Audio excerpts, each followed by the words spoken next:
Ang kapal ng mukha. Lakas pang mangutya. Eh kaya lang naman naglalaway yung mga tao sa damit mo kasi parang punda.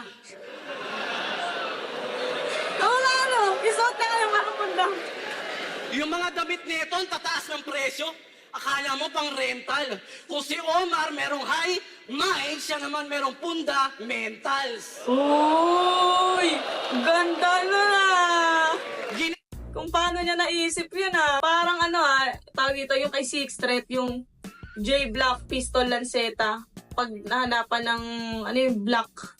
Basta yun, kung alam niyo yun, yung battle ni Six Threat at Mot. Gandang-ganda kasi ako sa linya na yun eh. Diba sabi ko doon parang, paano niya naisip yun pagkakita niya sa papel? Paano niya i-set up yun? Parang ganito, ibang variant siya. Punda, real jokes. Paano niya na-connect yung punda dun sa clothing, Omar, high minds, sa kanya punda, mentals, fundamentals, punda, mentals. Galing. Yun yung mga bagay na paano niya naisip yun nung nakita niya sa papel. Galing.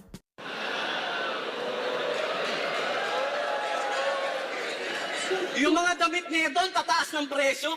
Akala mo pang rental. Kung si Omar merong high mind, siya naman merong punda mentals. Yes. Ginaya yung Versace. Kaso naging punda. Sarap buhusan ng pundador.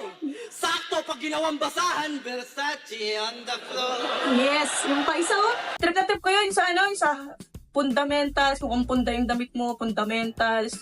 Tapos nadugtungan pa niya na ginaya yung Versace on the floor, basahan. Galing, galing.